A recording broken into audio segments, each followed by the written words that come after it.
The podcast, which you are about to listen to, is an account of the tragedy which befell a group of 3 library staff members, tasked with picking films for each other to view. It is all the more tragic that they were relatively young, but had they lived very, very long lives, they could not have expected, nor would they have wished, to listen to as much of the mad and macabre as they were to experience this day. For them, a day at the office became a nightmare. The events of this discussion were to lead to the discovery of one of the most bizarre podcasts in the annals of American history, the Real Opposites Podcast.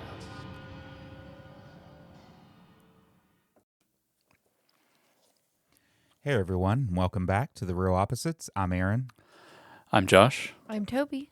and we are back this episode to discuss Josh's pick, Vertigo. Yes. I think I mentioned in the last podcast, but one of the main reasons I want to pick Vertigo, aside from it being one of my favorite movies, is because I want to pick Body Double, also one of my favorite movies.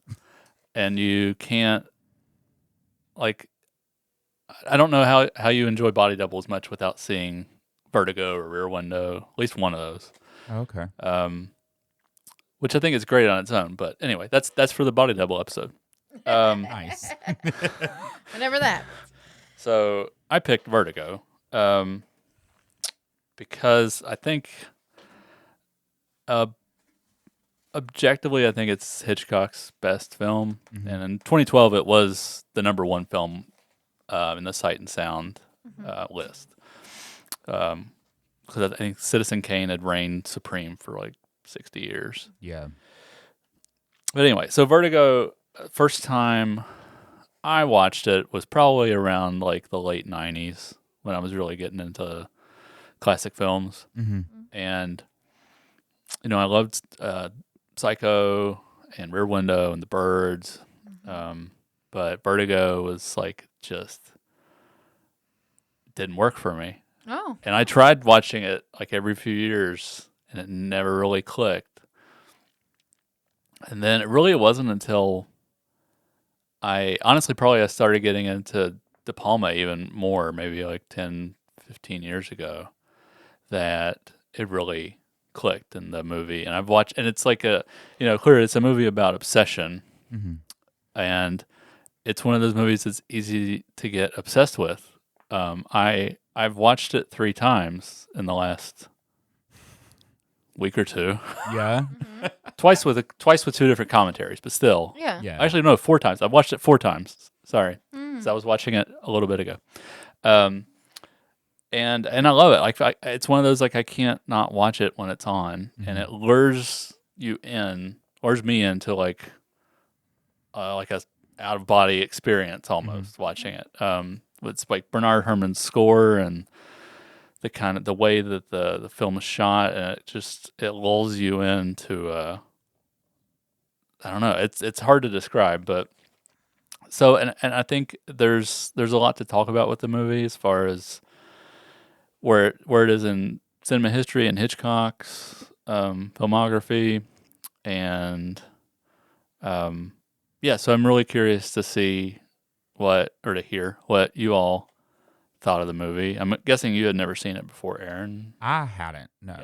Yeah. So this is, to be honest, I haven't seen any Hitchcock movie like all the way through. Yeah. I've just seen bits and pieces here and there. I mean, everyone's seen the shower scene from Psycho. Yeah. I mean, for sure. So, I mean, I just had never seen one all the way through.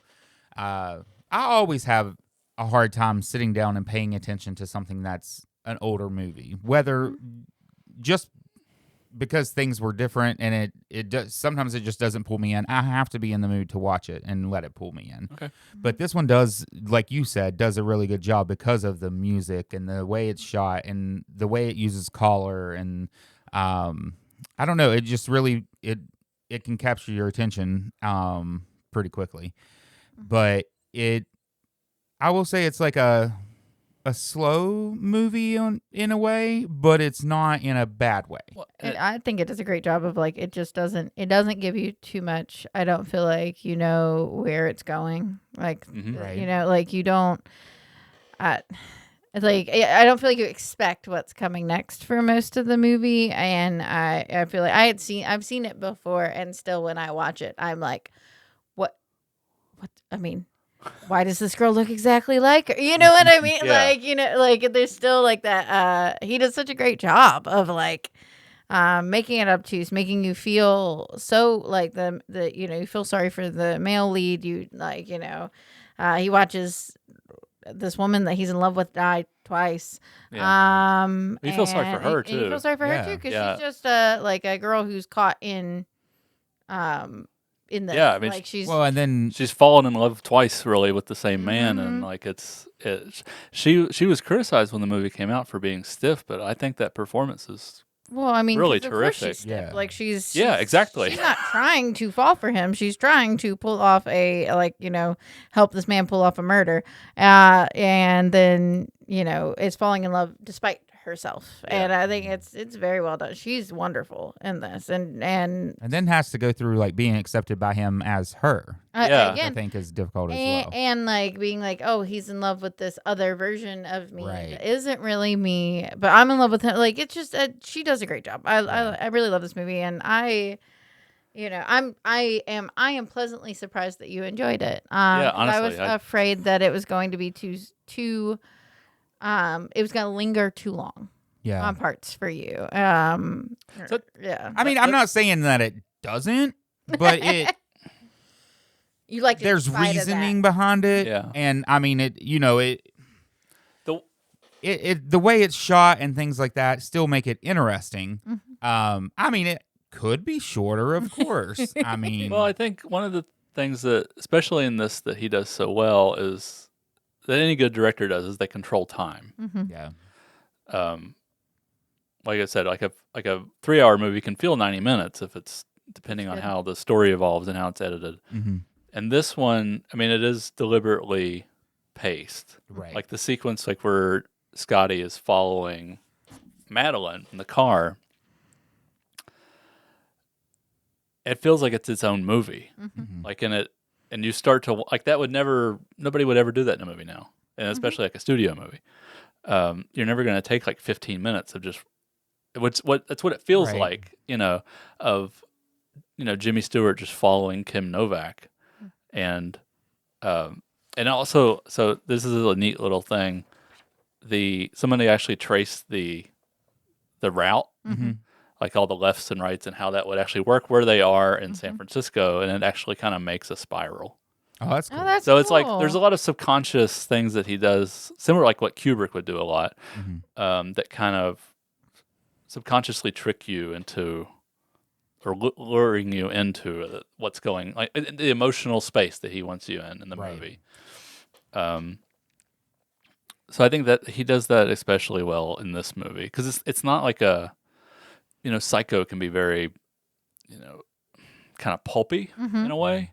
It's very like almost like you're reading a paperback from the 50s. It's like lurid Yeah. sex and violence. And yeah, I think this one is very elegant and romantic and gothic, and it's all just brilliantly set. Like the color, like I feel like red has never been more red Mhm. than in the restaurant scene. Yeah. Like it's the most red. Yeah.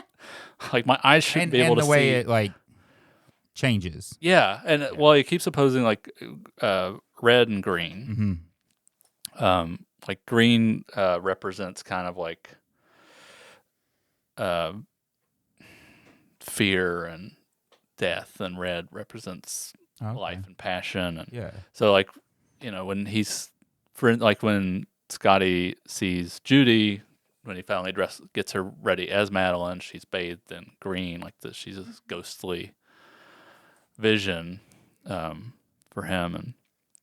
And Bernard Herrmann's score is like maybe the best ever in any movie. Yeah, the score really helps to pull things together and pull you in for sure. Yeah, and it's like, I mean, like the main kind of theme, like over the opening titles, like it does feel like a spiral. It feels like I don't know, like a dance, and it's just really brilliant filmmaking. I, I've always like, and I think if you were at all either a film or a theater kid, or like at some point you have to visit Hitchcock, right? Regardless of, I mean, I guess there's some speculation about what kind of a person he was, and that wasn't great, or like, but he was a brilliant filmmaker. Like for me, one of the first movies that I was like, I remember watching and being like, oh, this is like the image is stuck in my head was the birds. Like I can still like the playground scene from the birds. Tippy had mentioned like her green dress is forever in my, like, you know what I mean? Like that's just there. Like that's just stuck in They're my very head. bold images. It's like these that very imprint on bold, you. beautiful images that like they just imprint on you forever. And I think that like Vertigo, it does the same thing. Like I said, it just there are moment like the long shot of and the like in and out of it of like her on the roof, the like, you know, that scene is like tragic. There's a lot of shots in this that are just stuck there in your head, and but he does a brilliant job with that. Just understanding what compositionally makes something art and how to put it out in a way that it sticks and affects people later. Like you can feel what they're feeling in Vertigo, and you can the same thing. You can feel what they're feeling. Like I said, like the birds is one of my favorites, and I still, if I see like a big group of birds on like a wire on a playground, I'm like because of that. Like, you know, it's beautiful. Like he does a great job. I mean, so much of our like the filmmaking techniques, which people use less and less anymore, he created. I mean, going back to the silent films that he made, so many, you know, the techniques come from him, and like, well, I saw that there was even a technique that he used in the movie. Yeah, the dolly zoom. Yeah, that you know, he wanted to do it years before. Yeah, but there wasn't the technology for it. So it was something that was already in his head, and they said it was based on like a time he fainted or something. I guess maybe a vision, the way he saw something. So, but I mean, it just goes to show like, what do you think? How forward thinking he was. I mean, hey, I want to do this shot, but they didn't have the technology for it. Well, and he's one of the few that's like, you know, there's very few of them that are very like the directors that are craftsmen that have a very bold idea of what they want to see in the film. And as far as I know, this was maybe the first movie that used a dolly zoom, which is when you're zooming in, and so simultaneously the camera is zooming while the dolly, like the track it's being pulled back. And Vertigo, and probably I guess Jaws is probably the other one with the most famous dolly zoom. But it totally, you definitely argue like it works. The best usage of it was still in Vertigo, because it totally, you get that sensation of like, like disorienting. Right. But, and so the way that he, Toby talking about the way he, like, you know, uses color and is painting an image in the frame. And like, so as I was saying, like, there's so few directors that do that, especially anymore. And the way he, like, the movie is not cut up. Like the shots, he holds in the shots so you can clearly see the body language. You can see how people are moving. You can see the sets. And he's clearly has chosen each, like everything is particular and as far as what's in the frame and what colors are being used and how people are moving.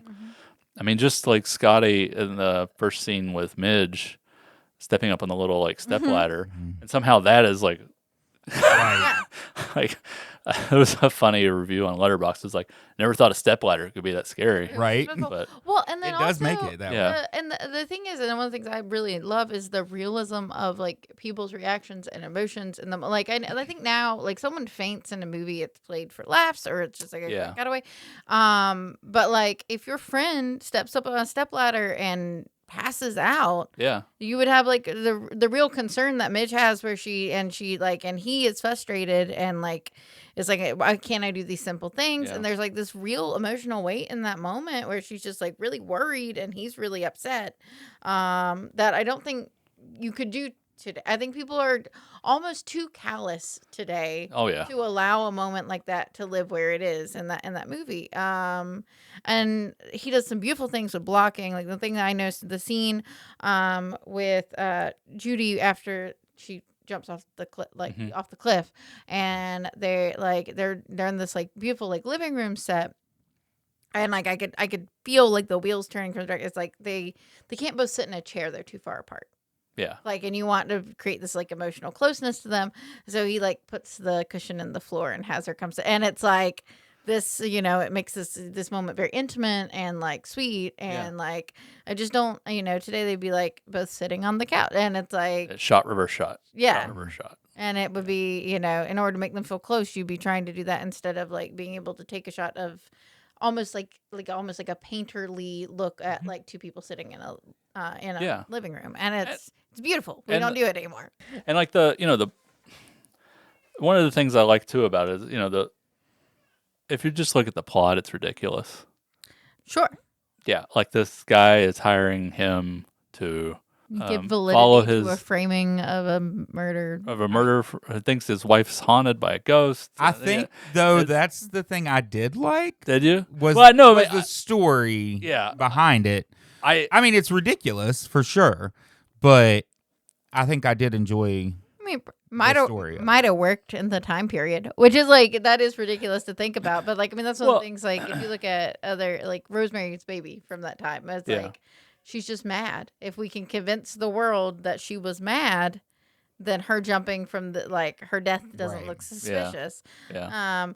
I just wonder where this woman is and how long she's dead. Like, because I don't feel like they get like that's what I mean. Like, if you you just really go through beat by beat, and you're like, huh?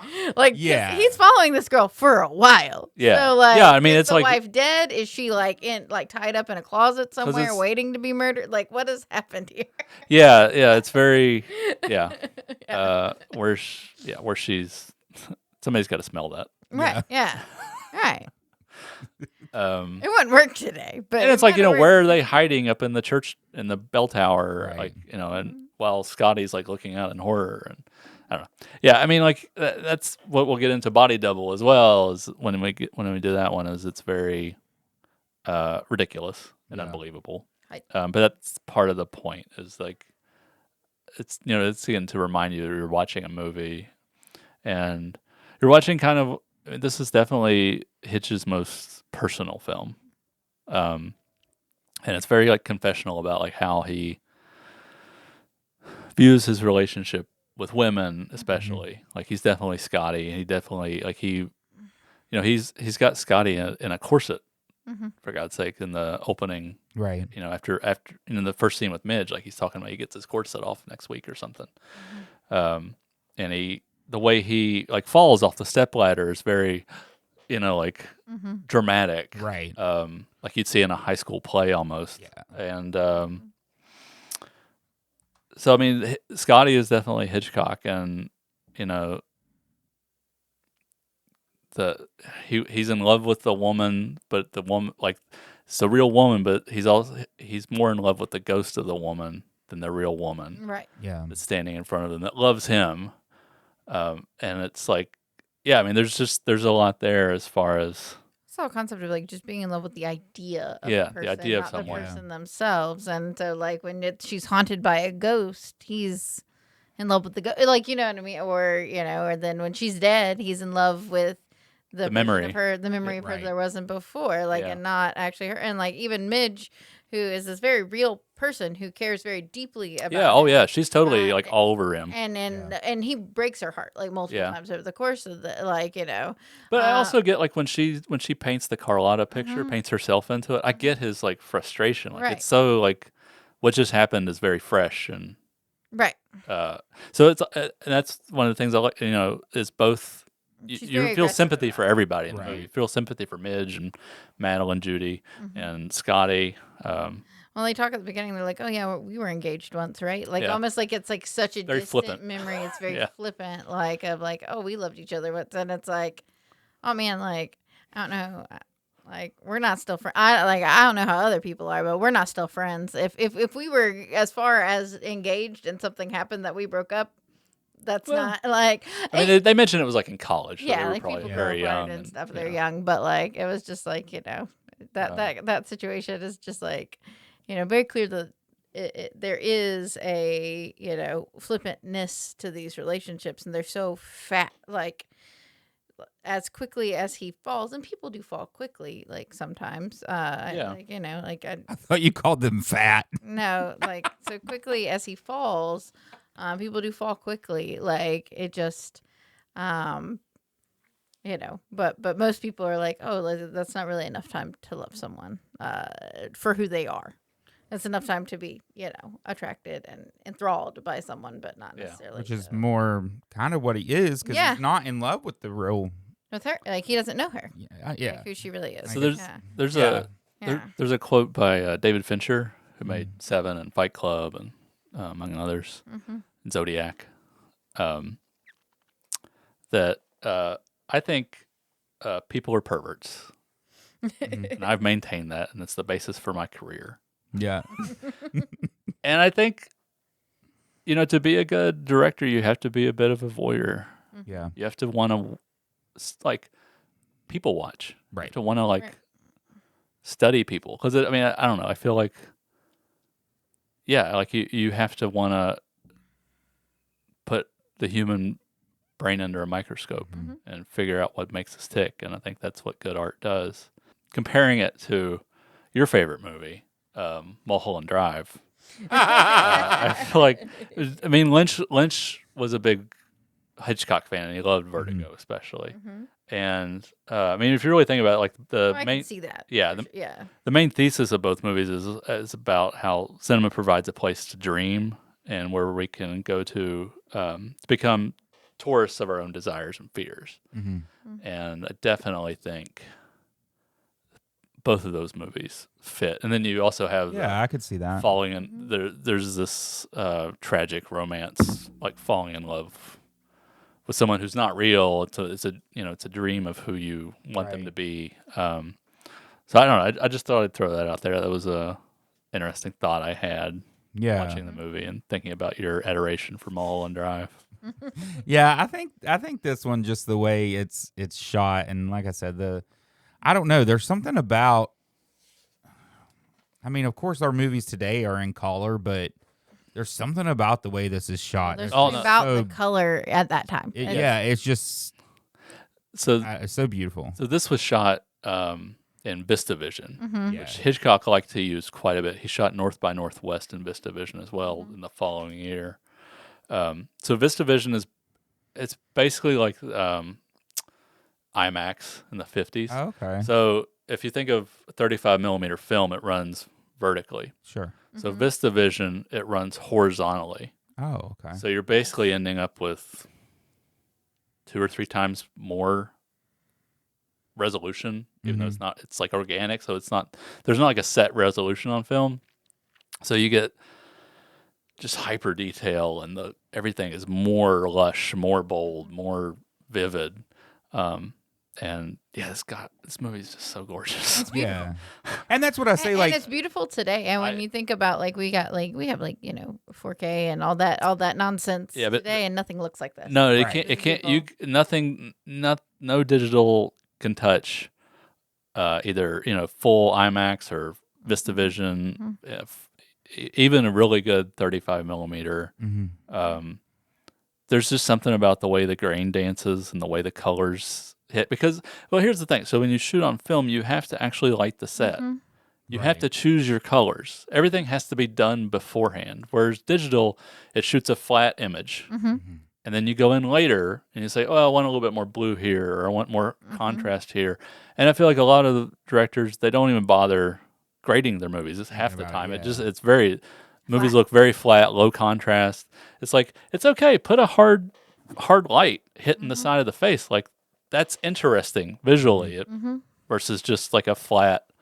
I'm lighting your face Well, and right it now, Aaron. gives Yeah. it gives It's the lit space by that. See, this is more cinematic Right? That's than what I true. see in movies. That harsh Right. light is hitting the left side of your face. That's true. Yeah. Yeah, and that, I it mean gives that's a sense of space. Like it feels real. You feel Yeah. like you're sitting there with someone, and like I see that a lot. Where like even like photography, like photo editing, has a like a more of a trend to like the flat. Like Yeah. everything should be pretty and uniformly lit, and That's and ugly. it's like and it just doesn't.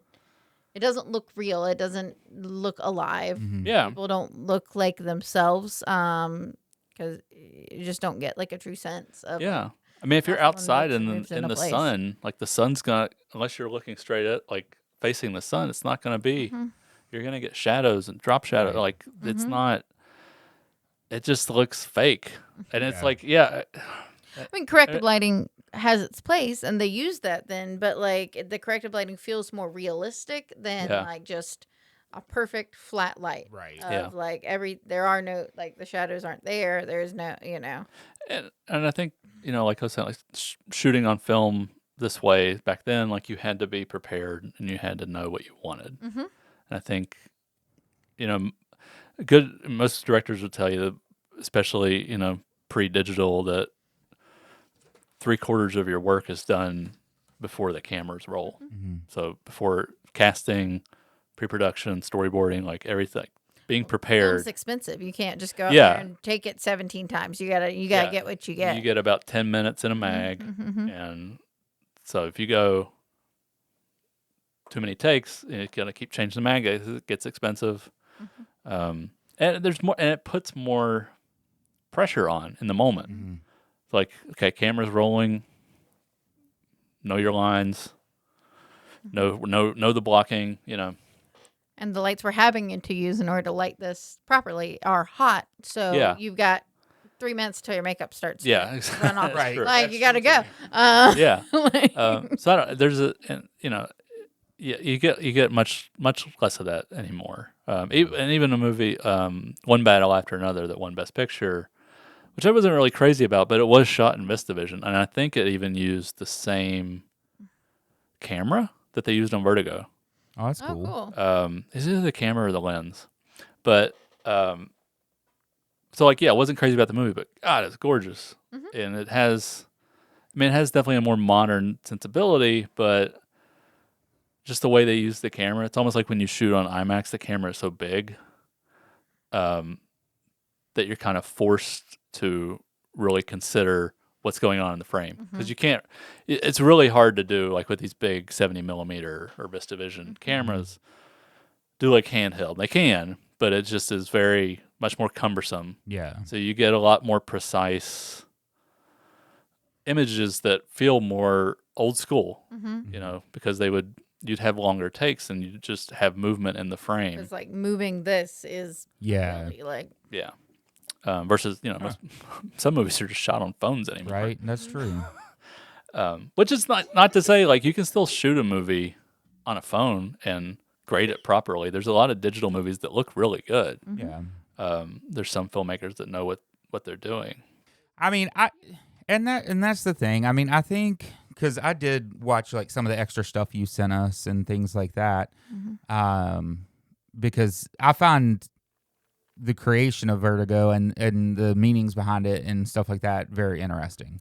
And that's what I say, like, could the movie have been shorter? Well, sure, of course, for me it could have been, but I like it because I like the way it's done. Yeah. And I did think the story was interesting. I mean, at least it was kind of different than. Yeah, I mean, it's not really predictable. Yeah, I mean, it's not.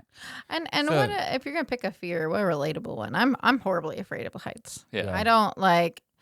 Weirdly, like I used to do a little bit of rock climbing, and weirdly, if I'm like just it very much goes to the I can't look down, because if I look down, I'm frozen and I can't move anymore. But I have trouble with small bridges, like the way he does like the step ladder. Like there's a certain point in a ladder that my legs start to shake. Like wow. it's so like I have a very large fear of heights, and so for like the idea of like what a simple and universal fear, because I feel like Yeah. lots of people have issues with heights or have issues with like the call of the void once they're at heights. So like Yeah. that's a whole nother thing. That's something Hitchcock was always so good at in his thrillers was taking something we could all identify with. Mm-hmm. Either we're laid up with a cast, like in Rear Window, or we have a fear of heights, or we're Birds. Yeah, or birds. I mean, Psycho doesn't really have one necessarily. Or you can put yourself in the place of Marion and be, would I take I think $60,000? Would I take it and run? Which $60,000 then it's like you might like Oh, yeah. $600,000 now, which would be a life changing amount of money. That he was able to, I don't know, he was able to really balance like the broad appeal with a very intimate, painterly technique on how to bring that to life and make it vivid. Like you were saying, like the images just sear themselves into your head. And there's very few filmmakers that do that. And I think a lot of that does come down to the preparation, to having, a dream or a vision of what, like a real dream or vision. Like James Cameron had literally the reason how he made the Terminator was because he had a dream about a metal skeleton with flesh, peeling off of it. Horrifying. That's cool. Yeah. What is it? Oh, I said horrifying. Yeah. I mean, he things come out of their dreams and their subconscious, and I think those usually end up making the best movies. And it's just a shame that aside from going on tour, we'll go and probably my next pick, Body Double, is that so few filmmakers really use the kind of techniques and storytelling that Hitchcock used after his like peak period in the early 60s, early to mid 60s. And movies got less interesting, I think, overall. Like there's still great movies, but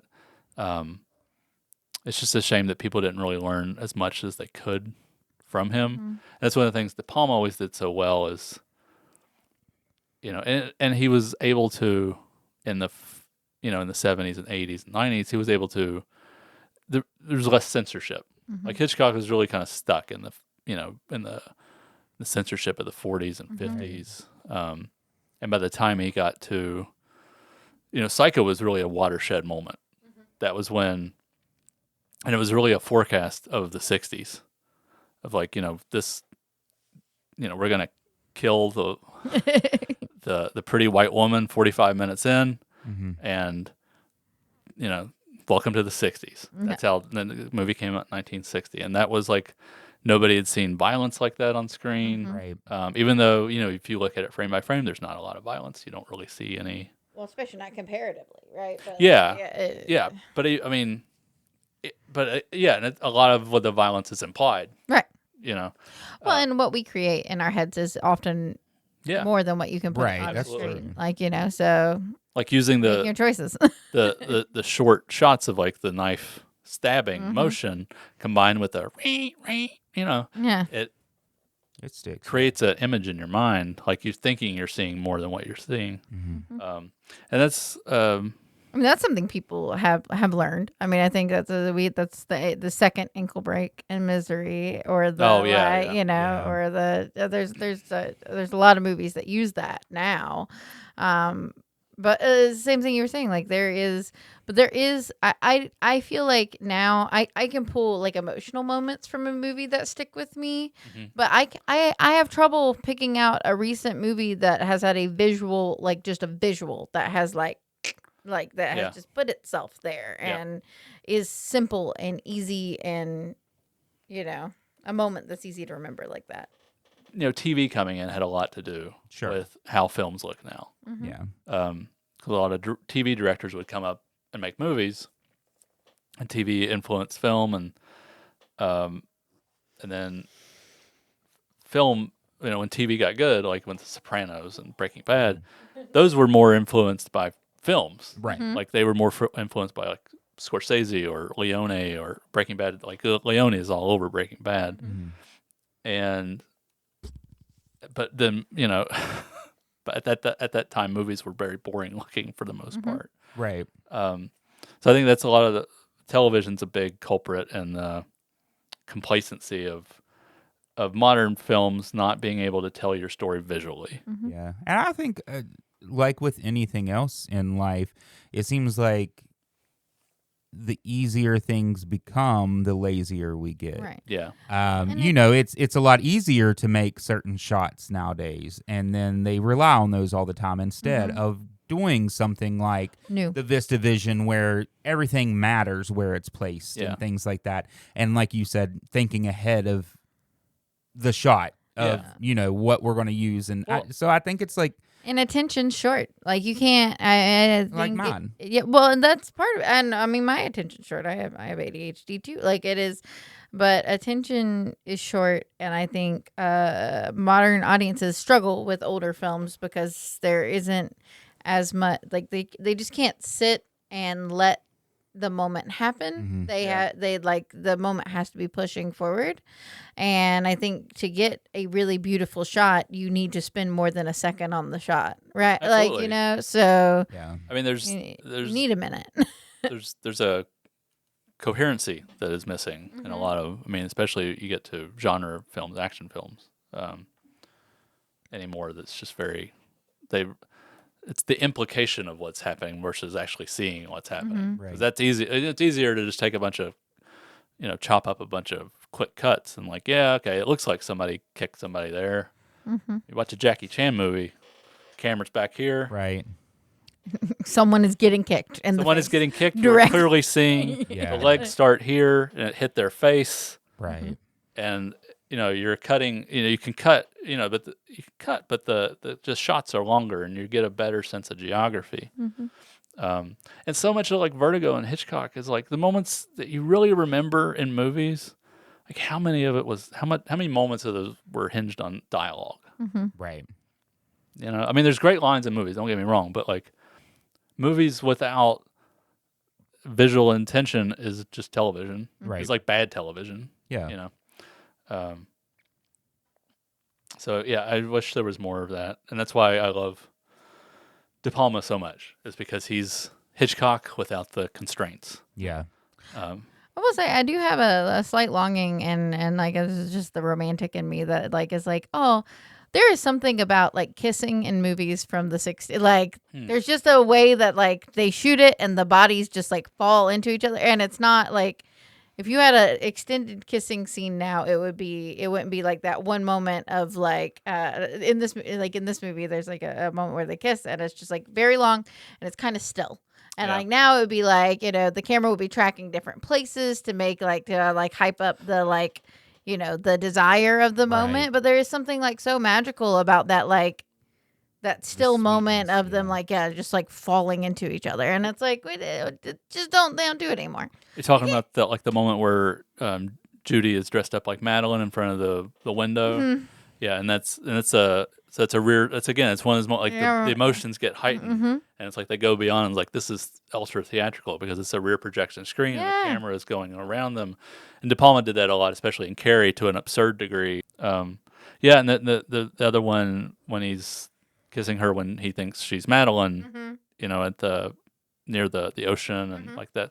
Yeah, there's just something about the way and that's what I'm talking about where you see the body language, you see what they're doing, you see the interaction, and it makes it more impactful.